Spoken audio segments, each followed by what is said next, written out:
Hi and welcome. If this is your first time clicking on, the first time here, I hope you find something meaningful here. And if you've been here before, welcome back. This is going to be a general reading. You'll just see what comes through. I have been enjoying the Akashic Tarot deck over the last little while, and I wanted to use this again today. It's just calling to me. So let's see what messages come through. Okay, we've got two out already, and they did come out in reverse. So we have the Akashic field. Let me just hold it up closer first. The Akashic field, and that's the One of Forces. And then we have the reflection. This is a number 19 card, so that number might be significant. Okay, so these did come out in the reverse. But firstly, what I'm getting from this card. Here we have the Aurora Borealis, if I'm saying that correctly. The Northern Lights. And I think I made a post quite a while back on TikTok about this. With the solar flares, the solar activity, geomagnetic storms, there are times when the Aurora Borealis can be seen a lot further south. So if you are near the North Pole, way up in the Northern Hemisphere, you can see the Northern Lights. But at times when there's increased geomagnetic storms, then these auroras can be seen a lot further south. So a lot further south in Northern America, Northern Europe. And at the moment, in the last week, we again had a lot of high intensity, why am I having a hard time speaking? High intensity geomagnetic storms, but more solar flares than geomagnetic storms. And I think we had 2 X classes last week. And what's coming through is that the Earth has a magnetic field around it, right? But the solar activity still affects the Aurora Borealis. And this is maybe just a visual representation of the effects of the solar activity and the geomagnetic storms, right? So we can see from these lights the energy, that how the energy moves, how it shifts, how it expands in relation to the solar activity. And for me personally, I can feel certain physical symptoms when the solar activities are heightened. More than a year ago, almost 2 years ago now, I started having severe palpitations when we would have a high M class or an X class solar flare. And at the time I didn't know what was happening, but somehow over the last 2 years I would notice that every time we have an X class or high M class solar flare, I would have severe palpitations and other physical symptoms as well. Stuff like pain in your body or dizziness, feeling dehydrated. There can be a lot of different symptoms, right? And what I'm getting at with this is just because we can't always sense the solar activity doesn't mean that it's affecting us. Like previously, there's always been solar activity, right? But my senses, perception has become more and more sensitive over time. So I can feel what's happening in my body, and these things have been happening prior to the but I just could not feel it. right? I was maybe distracted by life, or my senses were a little more dull, so I couldn't perceive the physical symptoms as strongly as I can now. So there are energies that affect us, whether that is the energy or the mood of the person that sits next to you at, at your workplace, or the people in the room, or the energy in the world generally. Like, there's a lot of things that affect our energy fields that we can't always perceive, right? And then reflection in the reverse.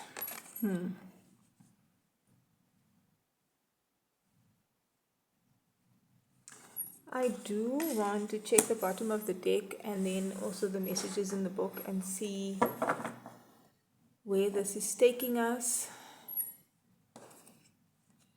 I don't feel like these cards. We have the lookout as well. And again, it wanted to be in the reverse. Like, I don't know why I picked the deck up in reverse. But what I'm kind of getting is that you may be able to sense or see certain things in your life or in the world, in the community. You can sense that there's a burning ship. Like, maybe you can sense that the relationship you're in, something feels off. It's felt off for a while, or it's just not been good for a while, and you can sense that this relationship is not going to last, or you can sense something's wrong, or that can be with the economy or whatever. It could even just be you can sense that you have a feeling that something's going to happen today, right? And it's maybe some part of you that is trying to sort of bring your attention to it. But on another level, that might resonate for someone. All the messages don't always have to resonate. On another level, I feel like there is something that is already falling apart, ending, not working in your life, and you're on the lookout for help, like this guy over here with the binoculars. The ship is going down, whatever situation that is, and you are looking for some sort of alternative, a solution, a way out. Number 17 might also be significant. I've been seeing 717 a lot. It might even be that, for instance, if you are having anxiety or feeling unsettled or uncomfortable, you might not even, if this is in reverse, right, you might not know why you feel sad, why you feel angry, why, like, there's something within you that is not comfortable, not happy, not a need not being met. There might be something that hasn't come to your conscious awareness yet that your intuition is already picking up on, right? And that can be anything. Let's see. For the One of Forces.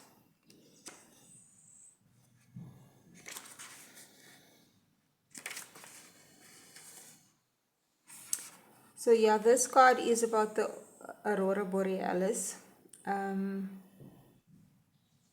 Charged particles from the sun interact with atoms in the Earth's atmosphere. The 93 million miles from the sun to the Earth is nothing compared to the limitless consciousness of the Akashic field. All information, power, energy, and experiences vibrate within this realm of unending truth and possibility, and every bit of it can be yours.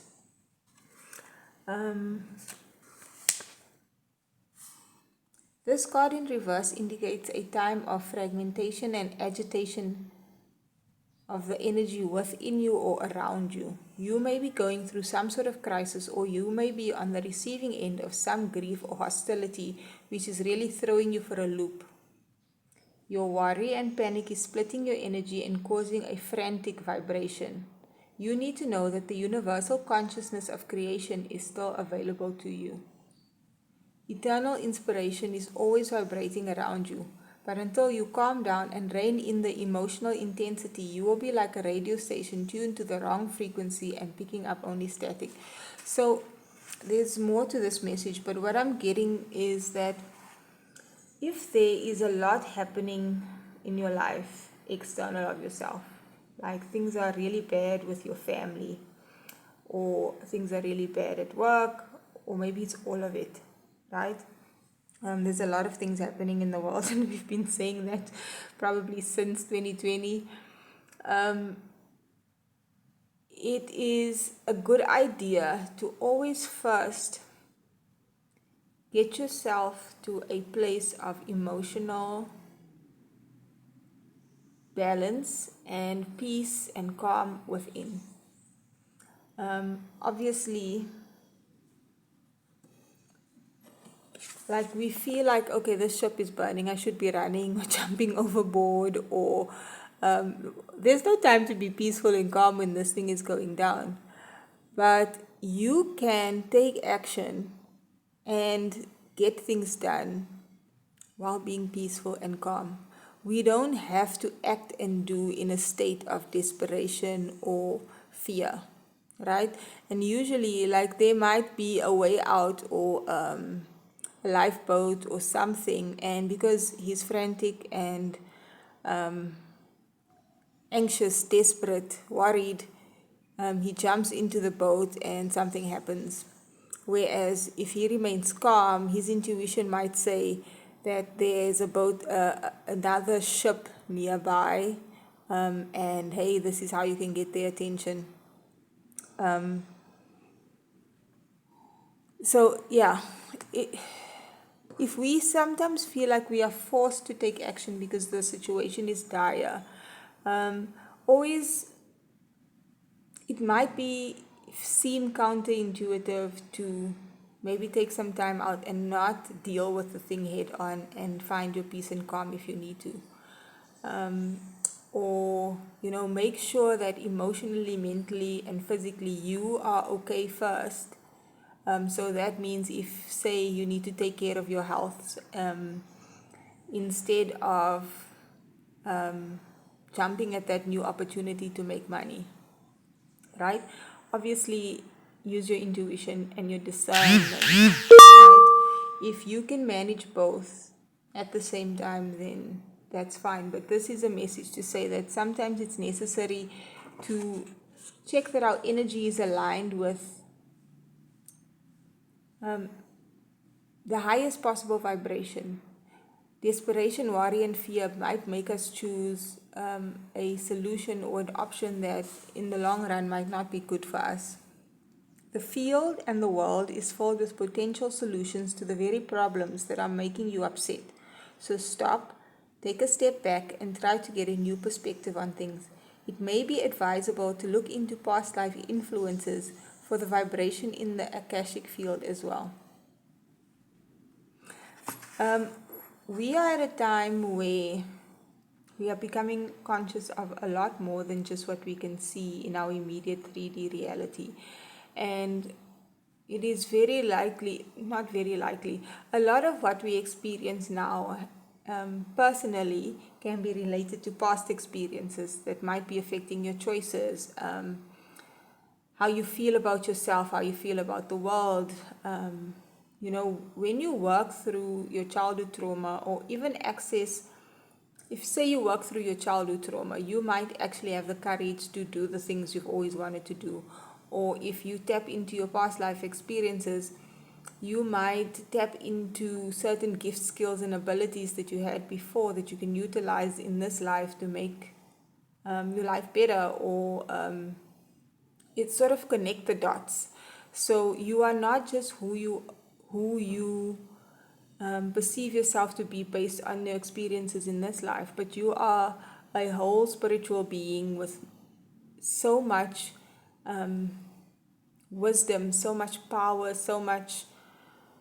there's just so much more to you than what we can possibly understand. Let's see. We also have the reflection card in reverse, and that's a major arcana.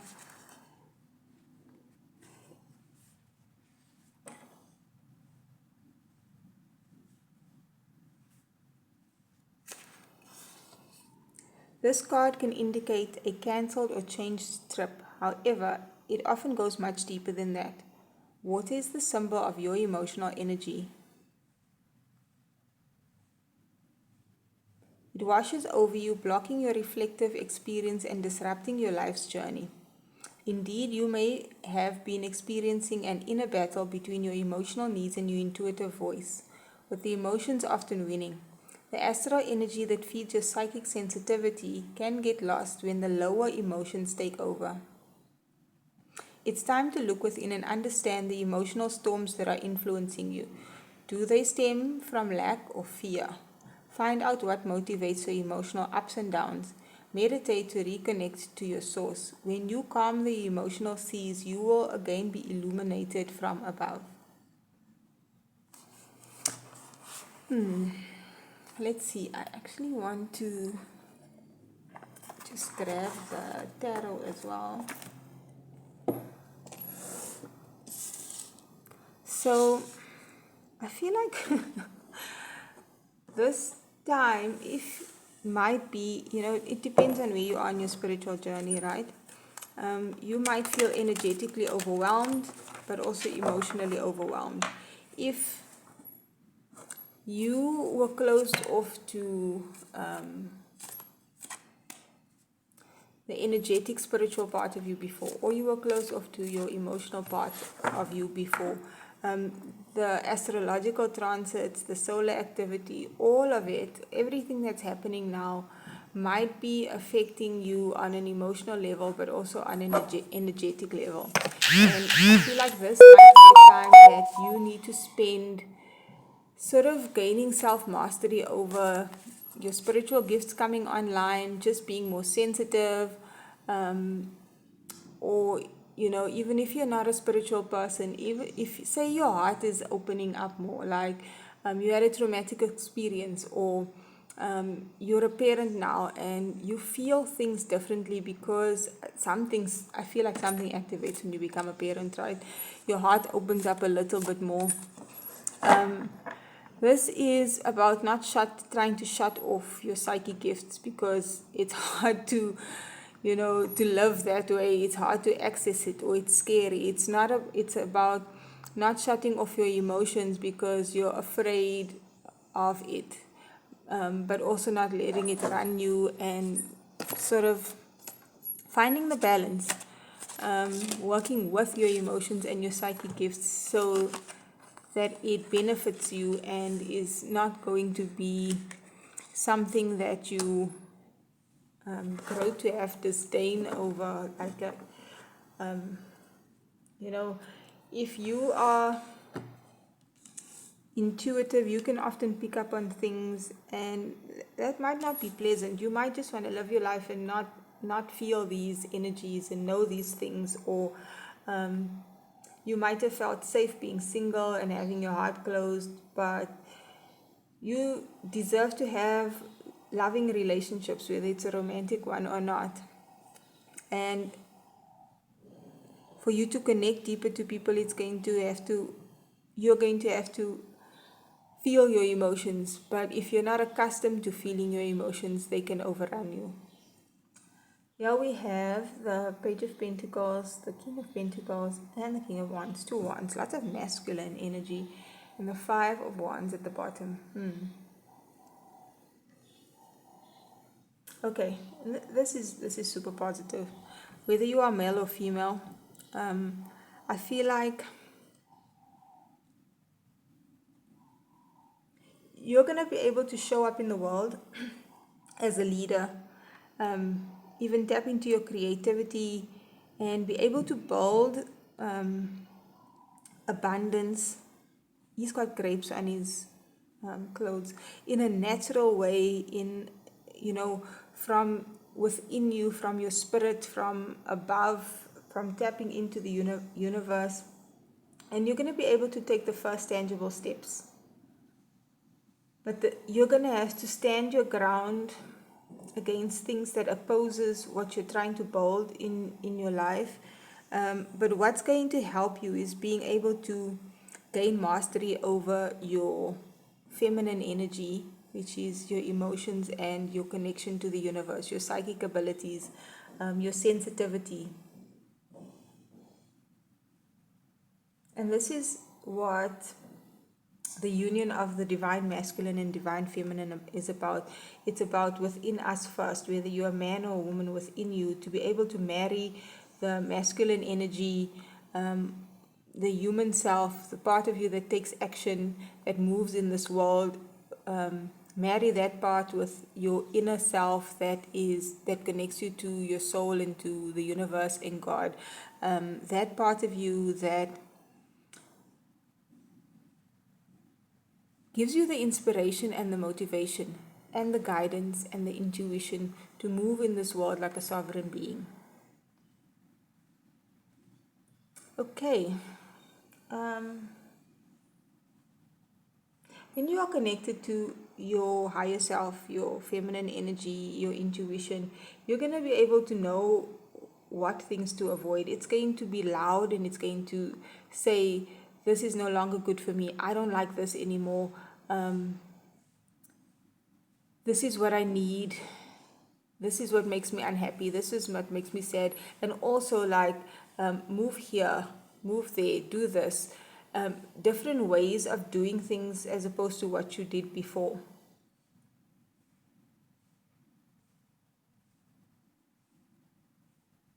Okay, let's get one more card to close this off.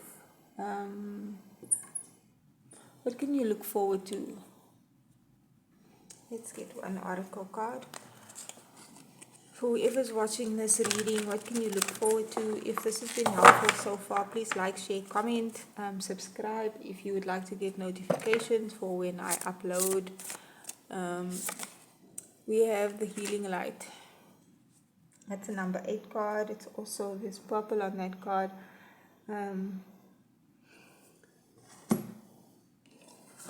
We are in an 8 here, which is sort of a karmic year. If you've put good out into the world, good will come back to you. And I feel like all of us, there's a certain level of good and bad that we've put out into the world, and we are sort of facing it this year, whether it's internally within yourself, sort of your conscience and, God reckoning with you, or externally facing the consequences of our actions, but also reaping the rewards in equal measure. The healing light. It looks to me like she's holding the world in her hand here. And what I'm getting from this is that you might need to know that your presence in this world is a healing light.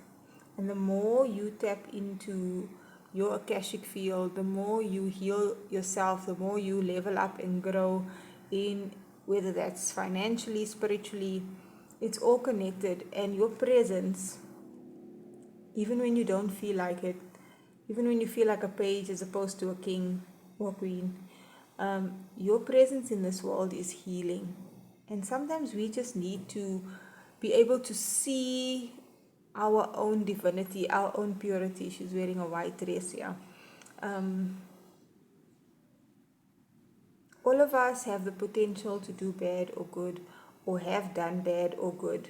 But that doesn't mean that whatever you have done or experienced, even if, in your past, that doesn't define who you are in this moment or wholly as a being. And whatever gift you have within you, and it will be different for everyone, whatever your purpose is, you need to know that that healing light is within you and it's waiting to be shared with the world. And that is the reading. I hope you enjoyed this. If you did, let me know. And I'll see you again in another video.